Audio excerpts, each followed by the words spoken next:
hermanos y amigos, quizás algunos saben, otros no, y por eso quisiera brevemente decir qué voy a hablar, de qué hemos estado hablando ya hace varios meses, y por la gracia del Señor hemos estado viendo hace ya varios meses una serie titulada Viviendo en la Luz. ¿Qué quiere dar a entender cómo vivir en la luz? Pues bueno, en este tema que se ha estado desarrollando, hemos hablado de tres esferas, de tres áreas de la vida de todo hombre. ¿Cuáles son esas? Tres áreas: el dinero, el sexo y el poder. Tres áreas buenas de Dios, pero por el corazón corrupto y dañado de cada uno de nosotros, ha venido a ser algo peligroso realmente para la existencia humana. Ya hemos hablado de sus peligros, hemos hablado también de cómo el Señor, por gracia, puede hacernos gozar verdaderamente de cada uno de estos dones y regalos de Dios, pero ya estamos culminando. Así que si por alguna razón quiere ver los primeros sermones o la serie completa y tiene internet, lo puede ver en el canal YouTube de esta iglesia. Pero ya estamos terminando ya, estamos ya en la etapa final. Y mi hermano, no podría yo hablar de los peligros, hablar de las consecuencias, sin hablar de la esperanza que Dios mismo trae por medio de su palabra a aquellos que son cautivos o aquellos que están bajo el peligro de estas tres esferas mal utilizadas. Por esta razón, quisiera hoy hablar de la única manera y la única forma en la cual tú puedes ser librado, en la cual tú puedes vivir en plena libertad, sin temor alguno a que el dinero, el sexo y el poder puedan dañar tu vida, puedan dañar tu hogar. Incluso diría yo que no dañe también esta iglesia. Mis hermanos, el Señor da una forma, una manera, quizás muy poco entendida o difícil explicar humanamente hablando, pero es realmente poderosa. ¿De qué estoy hablando? Bueno, estoy hablando de un nacimiento libertador. Estoy hablando de un nacimiento liberador. Y ese es el título de este pequeño sermón. Hoy vamos a hablar del nacimiento liberador. De un nacimiento que, aunque parece ilógico y antinatural e imposible, sucede en el interior de los hombres que han sido escogidos por Dios para tal salvación, para tal rescate. Y este sermón lo he dividido en dos partes para hacer un poco más sencillo el entendimiento. Y son dos. Primera parte, liberación de los peligros del sexo, dinero y poder. O dinero, sexo y poder. El orden realmente no afecta mucho. Pero vamos a ser liberados de esos peligros. ¿Cómo seremos liberados? Eso lo vamos a ver en esta división. La segunda división es liberación para reflejar su gloria. Mi hermano, quisiera que hoy te fuera de este lugar entendiendo cuán poderoso es la gracia de Dios revelada en Cristo Jesús. Y entender además que Cristo hace, por medio del Espíritu Santo, dos milagros. Solamente Él lo puede hacer. El primer milagro, un nacimiento, una vida. Segundo milagro, capacitar a ese hombre para que viva el propósito real por el cual fue creado, vivir para la gloria de Dios. Así que quisiera primero hablar del primer milagro. ¿Cómo ser libres del peligro del dinero, sexo y poder? Si recordamos un poco las clases o la enseñanza que hemos visto, nos damos cuenta de que el dinero, el sexo y el poder son realmente peligrosos para nosotros. Hemos hablado del poder, no es malo, porque Dios es poderoso, soberano, y Él ha repartido responsabilidad a los hombres para que ellos gobiernen. Aquí hay muchos padres, abuelos, tíos, tienen una autoridad de parte de Dios. Y ella no es mala, pero también podemos decir que muchos que tienen autoridad realmente han usado su autoridad para causar daño, para maltratar, para destruir. También vemos la parte del sexo. ¿Cómo uno decir que el sexo es malo cuando Dios dice, mira Adán, esta es tu mujer, únete a ella? Y Adán dice, este es carne de mi carne, este es hueso de mis huesos. O sea, Adán dice, tú eres mía, somos uno. Así que el sexo en el contexto de matrimonio, de unión realizada por Dios, es un regalo de Dios para que ellos lo disfruten. ¿Qué hablar del dinero? Quizás podemos recordar fácilmente que parece un meme, ¿no? Quien lo dijo, una vez un hombre muy conocido en Venezuela dijo, ser rico es malo. Lo tonto y lo raro es que para él no era muy malo, al parecer. Pero ser rico es malo, dijo este hombre, muy conocido, que ya muerto, que era presidente de Venezuela. Ya saben quién es. Pero, ¿realmente es malo? No, no es malo. El dinero es una dádiva de Dios. Hermano, malo es lo que pasa. ¿O qué sucede con ese dinero cuando el corazón del hombre que lo manipula está corrupto y dañado? Ahí sí está el peligro. Así que, ¿cómo serían entonces librados, mis hermanos, de esto? La prédica pasada hablamos de un problema legal, ¿no? Que había del hombre ante Dios. ¿Cuál es el problema legal? Bueno, Dios es santo, santo, santo, perfectamente santo. Si tú crees que, bueno, yo soy una buena persona y me gusta hacer justicia, y cuando ves algo malo en tu comunidad, o en tu hogar, o en tu familia, en tu trabajo, tú te indignas y tú dices, pero ¿cuánta injusticia? Ahora piensa lo que piensa Dios de ti, de mí, de este mundo, cuando ve la maldad de los hombres. Dios no es como tú que, bueno, flaqueas, pecas, te equivocas. No, Dios es santo, santo, santo. Así que si tú amas, aunque seas pecador y malvado, la justicia, ¿qué decir de Dios? Bueno, Dios es santo, santo, santo. Y Él ama la justicia, ama la santidad. Y eso, por supuesto, es un problema para nosotros. ¿Sabes por qué? Porque somos pecadores. Y no podemos acercarnos al Dios santo, santo, santo, porque nosotros somos pecadores, pecadores, pecadores. Realmente el pecado se ha apoderado de nuestro interior y Él nos controla. Y cuando hablamos en ese momento, hablando de que la única manera para que el dinero y el sexo y poder no fuera un problema para nosotros, es que estos planetas o estas esferas giraran en torno de ¿quién? De Dios. Fue una ilustración de que Dios era ese sol que da calor y vida y que permite que los planetas giren en sus órbitas. Pues bueno, la única manera, y lo reitero, de que el dinero, el sexo y poder no sea un peligro para nosotros, es de igual manera como el sistema solar. Para que no sean un peligro y no se choquen entre sí y peleen por dominar tu corazón, debes permitir que Dios sea el centro de tu vida. Debes permitir que Dios esté en tu interior.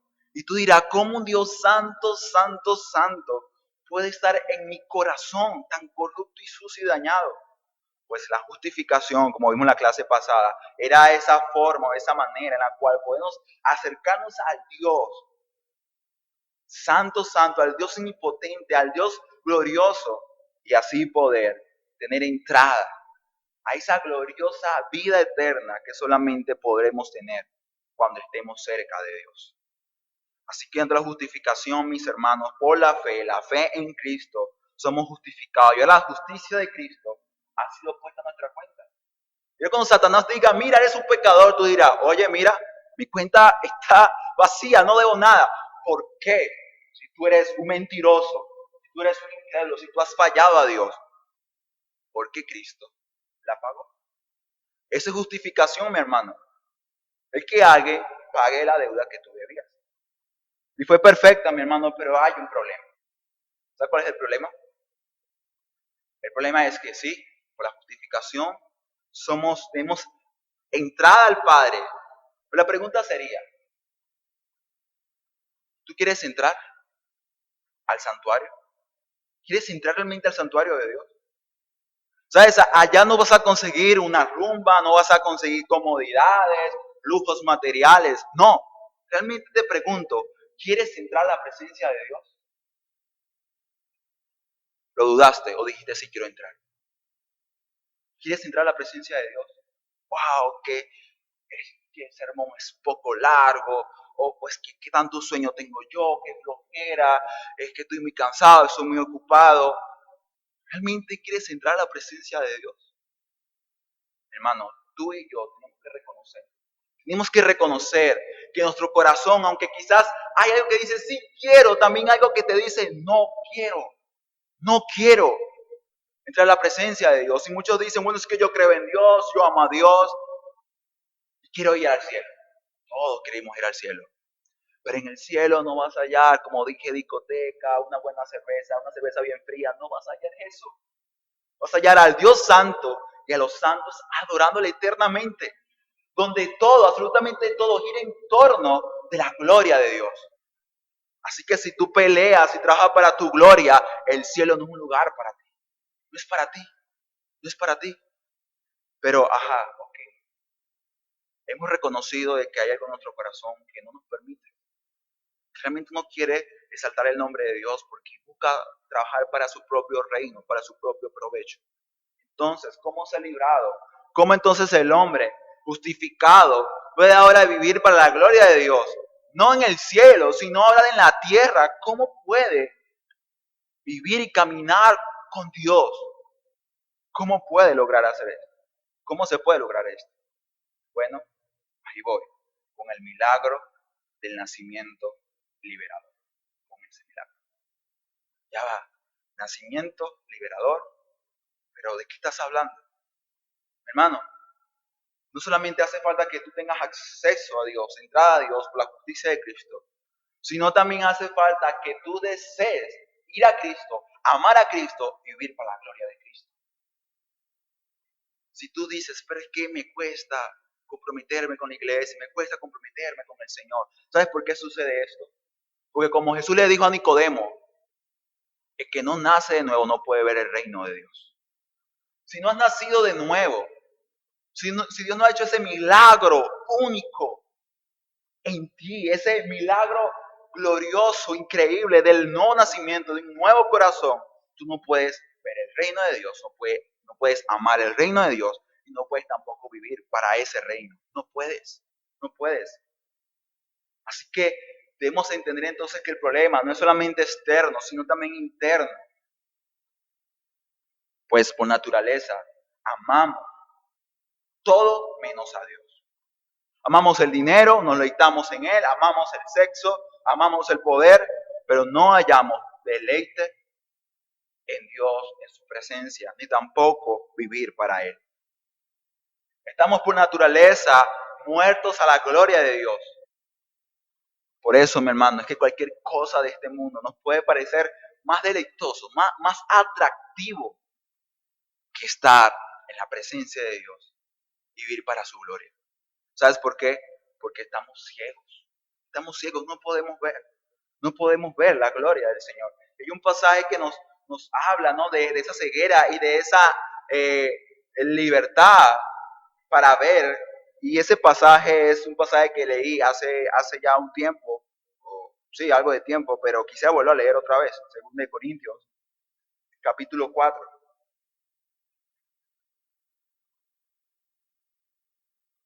Vamos a este pasaje, 2 Corintios capítulo 4, del 3 al 6. Mira lo que dice la palabra del Señor.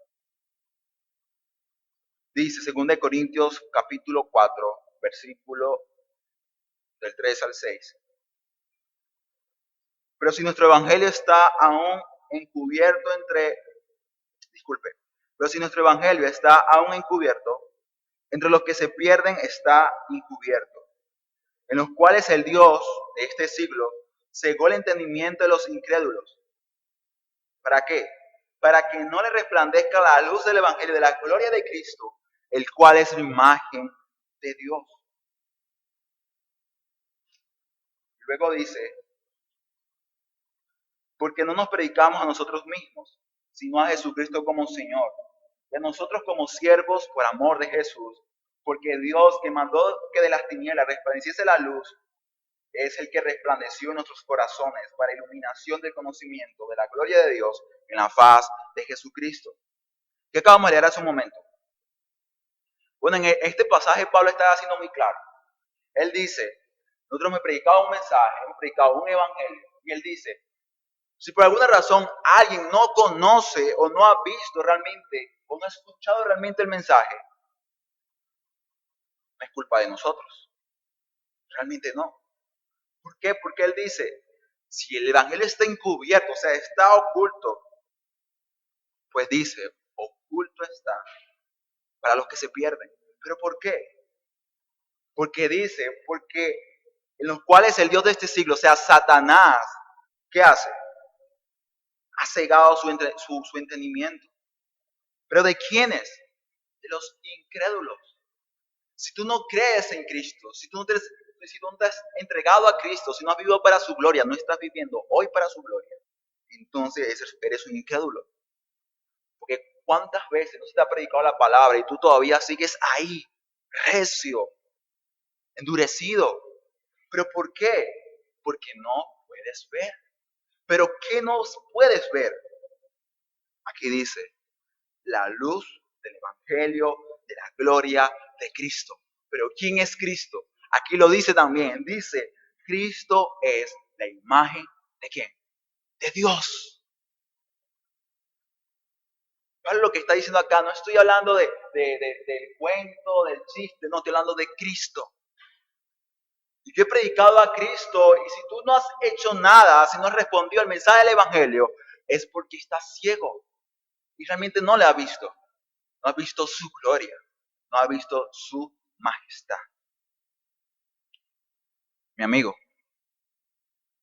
si tu vida sigue siendo la misma de todo el tiempo, y tú dices, pero es que he ido a la iglesia varias veces, es que he hecho mi oración de fe, es que yo trato de leer mi Biblia y hago esto y aquello, y mi vida sigue siendo igual, siento que sigue siendo miserable. ¿Qué está sucediendo? Pues mira lo que dice acá. Lo que está sucediendo es que no estás viendo la gloria del Señor, no estás viendo la majestad de Cristo.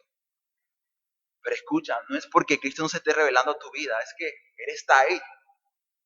Cada vez que se predica la palabra, Él está ahí, pero tú no le puedes ver. ¿Acaso un ciego, por muy bien que escuche, podrá ver lo que está al frente suyo? No, está ciego, está incapacitado para poder ver. No lo puede hacer. Pero mira, que lo que no puede ver, mi hermano, no es otra cosa que la gloria y el resplendor de Cristo. Quizá en este punto muchos podrán decir, entonces el mensaje ha fallado, la predicación ha fallado, porque cuántas veces yo no le he predicado de Cristo a mi familia, a mis hijos, a mis parientes, y todos igual. ¿Qué está sucediendo entonces? Mi hermano, lo que está sucediendo es que el hombre está incapacitado naturalmente para valorar a Dios. Él no ve a Dios, él no ve a Cristo, no ve su gloria, no se deleita en ella, porque él tiene puestos los ojos en otras cosas. Pero ¿qué sucede? Sucede un milagro. Porque si te das cuenta, acabamos de decir que el hombre está ciego por naturaleza, pero hay un hombre predicando de Cristo y hay hermanos escuchando de Cristo que se deleitan en escuchar su palabra. Entonces, ¿qué sucedió con estos? ¿Son extraterrestres? No sé, ¿son unos alienígenas? ¿Son algo distinto? ¿Son únicos? No. Lo que sucedió fue que la palabra omnipotente de Dios declaró algo. ¿Qué declaró? Dice acá, pues Dios mandó que de las tinieblas resplandeciese ¿qué? La luz. Así que aquí lo que vemos es un milagro, y este milagro lo que permite es que el ciego, el miserable, pueda ver la luz. Pero ¿cuál es la luz? Él lo reitera y dice, el conocimiento de la gloria de Dios, pero en la faz de Jesucristo. Es en Cristo que conocemos a Dios. Y cuando vemos a Cristo, vemos a Dios. Cuando podemos ver a Dios y a Cristo, nos deleitamos en Él. Porque nuestra ceguera ha sido quitada. Así que, mi hermano, date cuenta. Dios es el que lo hace. John Piper usaba una ilustración realmente magnífica, sencilla. Pero, mi hermano, lo que pasa en el corazón y en la vida de un hombre que es llamado para la salvación, que recibe este regalo, esta dádiva de poder ver su gloria, es que solamente la palabra de Dios es suficiente para que un milagro de esto suceda. ¿Sabes por qué? Porque Jesús le llaman y le dice, oye, tu amigo ha muerto, ven pronto, ven pronto. Y incluso antes que muriera le dijeron, ven para que lo sanes, ayúdalo. Jesús dijo, no, todavía no puedo ir. ¿Okay? Pasaron días y a su amigo habían muerto. Y Jesús llega, ve a todos conmocionados, llorando, en luto. Habían pasado varios días. ¿Y sabes qué hace Jesús? Lázaro, sal de ahí. ¿Y qué sucedió? Un milagro. La palabra del Hijo de Dios, de la imagen de Dios, hermano, tiene poder. Y logró que un muerto de días se levantara. Solamente la palabra de Dios fue suficiente. Entonces, mi hermano, cree eso, ten fe para entender realmente que si hoy puedes deleitarte y puedes decir un amén, y si no dices un amén, tu corazón te gozas, es porque estás viendo la gloria de Dios. Y no debe dar pena, no debe dar vergüenza, no, debemos gozarnos y deleitarnos en la gloria de Dios, en el Evangelio, porque por gracia lo podemos hacer. Así que, mi hermano, este milagro es único. Este milagro que nos permite es ver la gloria de Dios. Y al ver la gloria de Dios, entender realmente que Dios es glorioso y que no hay nada más, o sea, que cause mayor deleite en el corazón humano, en la existencia humana, que vivir para Dios, que vivir para su gloria, que vivir para sus propósitos. Y bueno, cuando tú entiendes eso y cuando ya tú ves esa gloria, automáticamente tú permites y le dices a Dios, Dios, toma tu lugar. Siéntate en el trono de mi corazón, porque ya no vivo yo, sino ahora vive Cristo en mí. Eso sucede en las personas que reciben este milagro de un nuevo nacimiento, en donde ya no somos ciegos, sino que ahora podemos ver la gloria de Cristo Jesús. Pero ¿qué sucede cuando Dios se entroniza en nuestro corazón? Bueno, los planetas comienzan a acomodarse a donde van. Y ya dejan de chocar o pelear porque ya se ha colocado una jerarquía. Dios es primero. Y lo demás, pues le hace caso y obedece. Ya, se acabó todo. La pelea cósmica de tu corazón termina cuando Cristo se entroniza en tu corazón y cuando comienzas a vivir para su gloria. Ya, mi hermano, eso es automático. Tú vas a empezar en el dinero y tú dirías, ok, ¿cómo glorifico a Dios?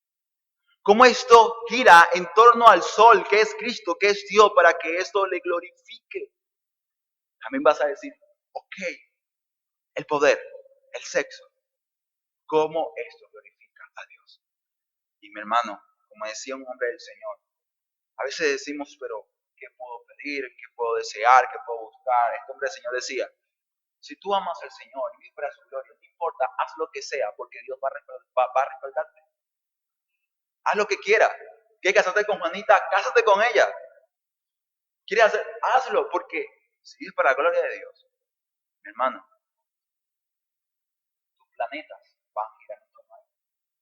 Y nunca van a perder fertilidad y vida cada esfera que Dios ha dejado a tu cuidado. Entonces, tranquilo. ¿Por qué? Porque el primer milagro, el milagro glorioso de ver la gloria de Cristo, de ver la gloria de Dios en la faz de Jesucristo, está sucediendo, ha sucedido. Pero, ¿será que ya solamente ya, bueno, sí, veo a Dios, veo al Señor, me gozo en Él? Pero ¿qué pasa realmente cuando alguien ve la gloria de Dios en Cristo Jesús? Pues bueno, Él a su vez es capacitado para reflejar esa misma gloria. ¿Te das cuenta? Vayamos a la segunda división para poder ver un poco más de esto. Vamos a ver que la liberación o el milagro de Dios tiene un propósito y un objetivo. Este es reflejar su gloria. Así que pasemos a la segunda división, liberación para reflejar su gloria. Hermano, aquí veremos el segundo milagro. Vayamos a 2 de Corintios, misma carta, no vamos a ir muy lejos. 2 de Corintios, capítulo 3, versículo 18. 2 de Corintios, capítulo 3, mejor dicho. 3, versículo 18. Dice la palabra del Señor. Por tanto, nosotros todos, mirando a cara descubierta como en un espejo la gloria del Señor, somos transformados de gloria en gloria, en la misma imagen como por el Espíritu del Señor. ¿Qué dice el apóstol Pablo? Todavía con los hermanos de Corintios. Cuando vamos a otras versiones, dice o declara, cuando habla acerca de un espejo, lo que está declarando es que nosotros, por lo tanto, todos, como un espejo, reflejamos la gloria del Señor siendo transformados. Eso es lo que está diciendo. ¿Qué dice el apóstol Pablo en 2 Corintios 3:18? Sencillo, lo que está diciendo es, somos transformados a la vez que reflejamos su gloria. Lo que está diciendo. ¿Qué quiere decir esto, hermano? Bueno, lo que quiere decir es, si Dios ha hecho el milagro en tu vida, de poder ver su gloria, de poder ver a Cristo, de poder ver a Dios, cuando ya eso sucede, tu vida cambia. ¿Sabes por qué? Porque esa gloria te transforma. Muchos dirán, sí es verdad, el Señor ha transformado, pero el Señor ha transformado mi corazón. Lo más interior el Señor ha cambiado mi corazón. Pero ¿por qué dices groserías? ¿Por qué te comportas de esa manera? No es que Dios vino a guardar, a salvar mi corazón. ¿Por qué te vistes así? No, pero es que Dios no me lastimé, Dios vino a salvar mi corazón. ¿Sí? Mira lo que dice el pasaje. Está diciendo, eres transformado, pero a la vez vamos reflejando como un espejo, imagínese, como un espejo, la gloria de ¿quién? La gloria de Dios, la gloria de Cristo. Usted tiene espejo en su casa, ¿verdad que sí? Me imagino. Y si no tiene espejo, quizás esté un poco acomplejado porque no quiere ver de su rostro. Pero imagínese, tiene muchos espejos en su casa. Ahora usted va a la sala, en mi hogar hay un espejo en la sala y uno en el baño bien grande. Y póngase usted que usted va al espejo, no sé, se va a acomodar, va saliendo de su hogar y usted ve a otra persona. ¿Qué va a pasar? Se asusta. Oye, ¿qué ha pasado? Usted va a pegar un grito, va a salir corriendo, pero ¿qué está sucediendo? ¿Por qué? Porque lo natural y correcto es que al ponerte un espejo, se vea tu reflejo. Aunque sea muy feo, pero es tu reflejo. Ok, sí, todavía sigo siendo feo. Todavía me veo. Entonces, ese es un espejo, esa es su función, reflejar. Él no hace lo que hace Snapchat, lo que hace TikTok y otras aplicaciones, un filtro. No, él muestra tu verdadera cara. Así que ahí estás tú todas las mañanas levantándote y viendo tu rostro. Y eso es algo correcto. El espejo es para eso. Ahora pregúntate, mi hermano. ¿Dónde el hombre? Tu vecino, tu amigo, tu compañero de trabajo, incluso tu esposa y tus hijos, si es que tienes, tu familia, cuando te ve a ti, ¿qué ve? Pregúntate, ¿qué ve? ¿Ve a otro hombre como él? No se asusta, no se maravilla y dice, ok, otro cristiano más de muchos que dice ser cristiano. ¿Sí? ¿Pasa eso? O los hombres cuando ven tu vida y mi vida, se escandalizan. Y dicen, wow, he visto algo distinto, algo diferente, pero ¿qué será? Eso, mi hermano, es la gloria de Dios. Pero cuando realmente nosotros la reflejamos, ¿sabes? A veces quizás pensamos que, bueno, entonces hay que salir a las camionetas, predicar la palabra, al metro y al colegio. Si usted tiene el deseo de hacerlo, hágalo, porque ese deseo lo pone el Señor. Pero no hace falta pegar 3 gritos para hacer ver la gloria de Dios en tu trabajo, en tu comunidad, en tu familia. No, lo que hace falta, mi hermano, es ser realmente un espejo de la gloria de Cristo, de la gloria de Dios. Permítete ser un milagro en tu trabajo. Permítete ser un milagro en esta iglesia. Permítete ser un milagro en tu familia, en tu colegio, en tu comunidad. Que realmente las personas digan, Dios ha hecho algo en ese hombre y esa mujer. Cuando sucede esto, mi hermano, sucede algo realmente especial y único. ¿Sabes qué sucede? Que un milagro, un segundo milagro sucedió en tu vida y en mi vida. Y ese milagro es que siendo transformados reflejamos la gloria del Señor. Ese es el milagro. Ese milagro es que reflejamos la luz del Evangelio de gloria en gloria de Cristo, el cual es la imagen de Dios. Ese es el milagro, mi hermano.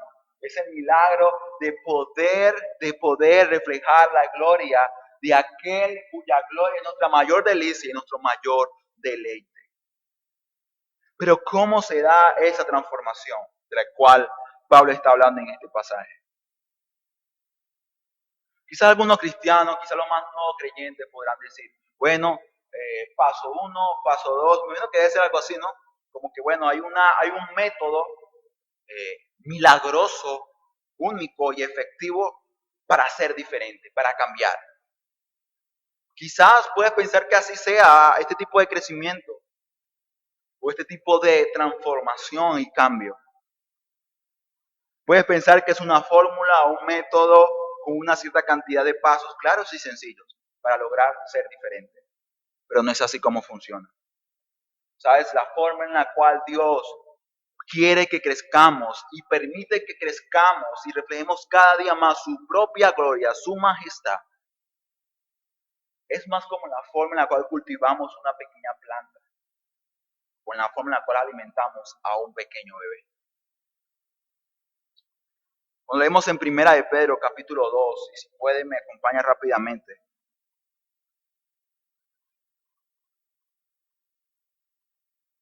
Mira la exhortación del apóstol Pablo a los hermanos de la dispersión. Pero mira cómo lo hace. O sea, él usa una ilustración, una imagen, para que esa demanda, mi hermano, fuera tan clara, pero también estuviera marcada en su corazón y en su profesión de fe. Primera de Pedro, capítulo 2, del 2 al 3. Dice, desead como niños recién nacidos la leche espiritual no adulterada, para que por ella crezcáis para salvación, si es que habéis gustado la benignidad del Señor. ¿Qué dice el apóstol Pedro? Está diciendo, deseen. Pero ¿cómo crees que desee Pedro? Pedro dice, como niños recién nacidos. Lo que Pedro está diciendo, hermano, cada uno de ustedes ya está reclamando, gritando, chillando, para que la palabra de Dios esté en su estómago. Que la palabra de Dios sea una necesidad vital. ¿Sabes? Al ver no le importa si tú estás en el metro, si estás en el trabajo o estás con tus amigos, él va a gritar porque él quiere comer.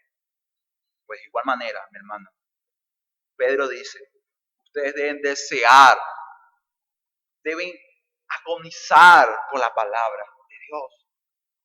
Deben hacerlo. Naturalmente tu alma debe desearlo. ¿Pero por qué? Porque ya tus ojos ven la gloria de Dios. Y lo interesante es que el Señor, mi hermano, te ofrece a ti y a mí en Cristo una fuente inagotable de gracia, de amor y de gloria. Pero lo contradictorio es que aunque esta agua, como Dios encarnado le dijo a la mujer samaritana, es una fuente inagotable, de la cual si bebes no tendrás más sed, ella sin embargo produce un mayor anhelo y quiere más, quiere más. Así que es una sed saciada, pero no agotada. Es saciado, pero quiere más, quieres más. Así que lo que Pedro está hablando es eso. Quiere y anhela más del Señor. Quiere más y anhela más de esa leche espiritual. Pero ¿cuál es esa leche espiritual? ¿De qué está hablando acá? Cuando vamos a versículos anteriores, podemos ver que el apóstol Pedro habla y dice que la palabra del Señor, que una vez fue predicada a ellos, fue la que produjo un nuevo nacimiento. Produjo en ellos el creer para salvación. Así que podemos entonces entender fácilmente que todavía habla lo mismo de la palabra del Señor, la cual debe ser deseada como niños recién nacidos. Pero no quisiera terminar sin antes mencionarte otra consideración que hemos de tener en cuanto a esta ilustración que el apóstol Pedro usa. Pedro dice, desea como niños recién nacidos. ¿Por qué? Porque el niño siempre desea leche. Y cuando la quiere, la busca, la clama, la pide. Pero además, mi hermano, también debes entender que esta ilustración, ¿sabes a qué apunta? Apunta al hecho de que nosotros, así como un niño que poco a poco va dirigiendo la leche y se va alimentando, también poco a poco va creciendo. Es poco a poco. Te pregunto, si tienes hijos, sobrinos, ¿tú puedes agregarles a ellos tamaño? No sé, 1 centímetro, 2 centímetros. No. Por más que te afanes, tú puedes decir, niño, crece, crece, niño, crece, que tú eres muy enano. No puedes, se va a quedar pequeño. Pero ¿cuál es tu responsabilidad? Bueno, si el niño no quiere crecer, no sé, no. Aliméntalo, cuídalo, ¿verdad? Está pendiente del niño. ¿Pero por qué? Porque esa es tu responsabilidad. ¿Pero qué hace Dios? Dios da ¿qué? Crecimiento. Así que mi hermano, tú no ves el crecimiento de un niño a los 2 días de haber nacido, 3, 4, no, al año, 1 año y medio. Quizás a veces es sorprendente, pero al menos yo estoy impresionado con unas niñas que yo vi hace mucho tiempo y ahora mira cómo están, grandes. Y le pregunto quizás a su madre, a su padre, amén, así es. El tiempo del Señor es perfecto, y su tiempo se mide o se trabaja de una forma muy distinta. Así que en el tiempo de Dios, en lo que Dios hace, Él es el que da el crecimiento. La hermana quizás cuida a sus hijos, a sus hijas, la hermana los cuidó, estuvo pendiente de ellos, pero ellos crecieron. ¿Pero por qué? Por la gracia de Dios. Les fue dando crecimiento y fueron creciendo. Hermano, así es el crecimiento espiritual de cada uno de nosotros. No hay un plan que tú tengas que hacer para crecer y ser el más súper espiritual. No, debemos hacer algo tan sencillo como lo que hace un bebé, comer y digerir la palabra de Dios. Digérela, aliméntate de ella, que Dios se encargará de lo demás. Dios se encargará de dar el crecimiento. Así que, mi hermano, lo que podemos ver en el pasaje es que este crecimiento es tanto una responsabilidad cristiana, pero también es un milagro de Dios. Busca, anhela más de la palabra de Dios. Genuinamente, mi hermano, búscala como un niño, busca la leche y permite que Dios haga un milagro en tu vida. ¿Sabes qué dice Marcos capítulo 4, del 26 al 29? Esta es una parábola, una ilustración de Jesús. Bastante ilustrativa de lo que realmente sucede en la vida del cristiano, del creyente, cuando realmente busca y anhela de la palabra del Señor. Y mira lo que dice Marcos capítulo 4, del 26 al 29. Decía además, así es el reino de Dios, como cuando un hombre echa semilla en la tierra y duerme y se levanta, de noche y de día la semilla brota, crece sin que él sepa cómo, porque de suyo lleva fruto la tierra, primero hierba, luego espiga, después grano lleno en la espiga, y cuando el fruto está maduro, enseguida se mete la hoz, porque la siega ha llegado. ¿De qué habla Jesús? Está hablando del reino de Dios. No está hablando del cristiano, pero esto es un principio, hermanos, puede ser un principio de este pasaje, que es aplicable no solamente al reino de Dios, sino también al crecimiento que el reino de Dios da al que es parte de su reino, al cristiano. ¿Cómo es la vida de un cristiano? ¿Cómo él crece realmente?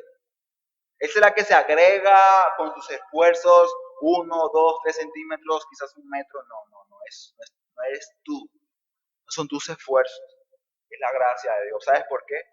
Porque tú metes la semilla, tú implantas, tú recibes la palabra de Dios, quizás en esta mañana, en este lugar. ¿Y qué haces tú? Si realmente la palabra de Dios ha sido colocada en donde se debe, y tú le das de sus cuidados, tú duermes, te levantas, así pasan los días, noche y día, y poco a poco sucede un milagro. ¿Por qué? Porque la semilla deja de ser semilla. Porque aquí como dice, ella brota, crece, luego dice, y nace la hierba, luego la espiga y después el grano en la espiga. ¡Wow! El grano de maíz ahora es un jojoto o kilos ya secos preparados para moler para hacer una arepa. ¿Eso qué es? Un milagro, porque el hombre lo sembró, pero el hombre no fue el que estuvo ahí, crece, o apoyándolo, haciéndole porra. No, Dios se encargó de lo demás. Así que, mi hermano, entiende que no todo está bajo tu control, no todo está bajo tu control, pero sí debemos de considerar de que el proceso de santificación es un proceso progresivo, constante, nunca se debe detener. Así como nunca dejar de alimentar a tu bebé para que crezca, también tú nunca dejas de buscar la palabra del Señor para poder crecer en gracia, pero el crecimiento, mi hermano, lo da el Señor. Pablo dice, yo sembré, Apolo regó, pero ¿quién da el crecimiento? Lo da Dios. Dios da el crecimiento. Así que, mi hermano, ¿te das cuenta? Todo realmente es un milagro de Dios. Todo es un milagro del Señor. Y tú puedes decir, pero ¿por qué es tan importante la palabra en mi crecimiento? ¿Te explico? Porque por medio de esta palabra, la gloria de Dios en la faz de Jesucristo resplandece a tu vida y a mi vida. ¿Quieres ver la gloria de Dios? ¿Quieres algo sobrenatural? ¿Algo único? ¿Quieres ver un milagro? Entonces, lee la palabra de Dios, escudriña la palabra de Dios y predica la palabra de Dios. Porque no sé si usted cree esto, hermano, pero esta palabra, aunque sean letras, déjame decirte que es inspirada por Dios. Y dice la palabra, inspiración es el aliento de Dios. Así que, cada vez que tú eres tu Biblia y la lees, Dios te está hablando. Dios me habla. Así que, mi hermano, abre tu Biblia, escudriñala, ora al Señor, búscale y permítete ser transformado al contemplar la gloria de Dios para reflejar esa misma gloria. Así que, mis hermanos, quisiera terminar con dos resoluciones.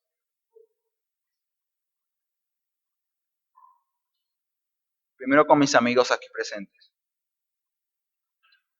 Mi amigo y amiga aquí presentes. Quiero nuevamente recordarte y decirte que tú no puedes acercarte a Dios ni tampoco quieres. Y sabes, esa es tu mayor ruina y tu mayor perdición. Así que clama a Él, búscale. Porque si tú clamas a Dios y te arrepientes genuinamente, es porque ya el primer milagro está sucediendo en ti. Quizás ya ha sucedido. ¿Sabes? Porque aquellos que realmente se claman al Señor y reconocen su pecado es porque Dios ha hecho algo en su corazón. Nadie se puede acercar al Padre si no es porque el Hijo le acerca a Él. Así que si realmente tu corazón ha sido conmovido y el Evangelio ha confrontado tu vida y la ha puesto contra la realidad misma de que eres un pecador y mereces el infierno, entonces gózate, porque el Señor, mi hermano, no solamente está a la puerta, no, Él ya está dentro y va a comenzar a hacer transformaciones o milagros en tu vida. Y tú, mi hermano, quizás ya tú has experimentado primer milagro, segundo milagro, pero déjame decirte que estos son los milagros principales que una vez y para siempre el Señor hace en nosotros. Pero déjame decirte que realmente hace falta que los días, cada día de tu vida y mi vida sea un milagro de Dios, para que aún todavía con residuos de carne que quieren colocar al dinero, al planeta del dinero, del sexo, el poder, al mando de nuestro corazón. Hermano, hace falta un milagro de Dios, el segundo milagro, esa transformación para que esto no suceda. Así que, mi hermano, abre tu Biblia y contempla la gloria de Dios en la faz de Jesucristo para que ella te transforme. Pero ojo, también para que tú reflejes esa misma gloria.